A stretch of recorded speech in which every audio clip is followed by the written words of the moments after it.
Bonjour et bienvenue à cette première vidéo de la série Préparation aux épreuves BTS NDRC pour WordPress. Donc ces vidéos sont accessibles si vous abonnez à la chaîne et il y en aura quelques-unes qui vont arriver pendant le week-end pour répondre à toutes vos questions.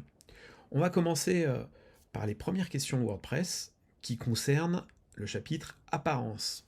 Pour ça, vous aurez accès à une page d'administrateur avec le thème et les images déjà installées. Vous n'aurez pas accès à Internet. Si je vais un peu vite, n'hésitez pas à mettre pause ou à mettre votre vidéo au ralenti sur YouTube. Dans les paramètres, vous pouvez réduire la vitesse.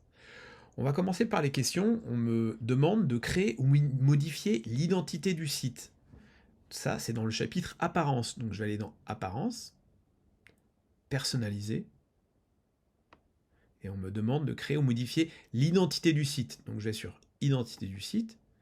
Là, on me demande de changer le slogan, l'icône et le logo. Donc j'ajoute un slogan pour avoir 20 sur 20. Parfait, ça s'affiche.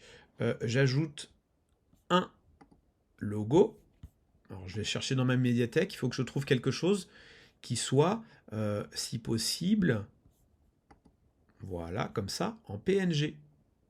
Je n'oublie pas d'ajouter un texte alternatif. Logo, alors ça va être Siena du coup. Siena. Je vais venir le coller en description et en titre. Comme ça, ça sera bien rempli. Je sélectionne. Voilà, alors on va mettre le S par exemple. Il est bien en entier, il s'affiche bien. Et on me demande un petit icône du site. C'est l'icône sur les petits onglets du navigateur internet. Donc je vais chercher la même. Sauf que cette fois, il y aura déjà le texte alternatif parce que je viens de le mettre. Et c'est parti. Alors, je vais le recadrer. Pas de recadrage. Voilà. Je passe à la question suivante. Avant, je n'oublie pas de publier. Et donc, je reviens sur mon menu avec cette petite flèche. On me demande modifier l'entête, titre ou photo ou vidéo. Donc, je vais médier l'entête. Je ne vais pas mettre de vidéo parce que je n'ai pas accès à Internet. Et je vais changer cette image. Ajouter une image. Je vais dans ma médiathèque et je prends une image qui soit suffisamment large. D'accord ? Je vérifie bien. 2000, parfait. Voilà. Je rajoute bien mon texte alternatif.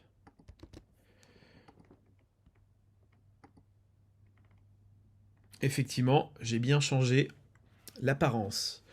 Troisième question, on me demande d'activer les réseaux sociaux. Menu réseaux sociaux et widgets. Alors, je publie. Je sors d'ici. Je retourne dans apparence personnalisée. Et effectivement, je vois widget. Widget. Donc, je vais mettre mes réseaux sociaux en pied de page. Pour ça, je vais descendre pour qu'on puisse voir. Voilà, pour le moment, j'ai l'adresse et les horaires. Et je vais rajouter en pied de page mes réseaux sociaux. Donc, on me dit icône des réseaux sociaux. Je fais un petit plus. Voilà, réseaux sociaux. Ou alors, je cherche. Réseau. Voilà, pareil. Il me dit cliquer pour ajouter. Je clique. Je vais mettre LinkedIn. Je double-clique sur LinkedIn. Et je vais mettre mon adresse LinkedIn. Alors, je vais chercher mon adresse LinkedIn. Hop. Et je vais rajouter ça. Je double-clique. Je mets l'adresse et j'oublie pas de cliquer sur cette petite flèche pour valider. On voit que j'ai bien ça ici. Il me reste plus que la dernière question, gérer les widgets en pied de page. C'est ce que je viens de faire. Et en colonne latérale de blog. Ok. Alors, je publie. Je reviens en arrière. Et là, je vois colonne latérale du blog. Ok. Je vais rajouter quelque chose. On va dire une petite image. Je vais prendre toujours la même, je ne vais pas m'embêter. Voilà. Je publie. Et là, je ne la vois pas parce qu'en fait, il dit page latérale du blog. Donc, je vais dans blog. Et elle est là. À bientôt pour la prochaine vidéo.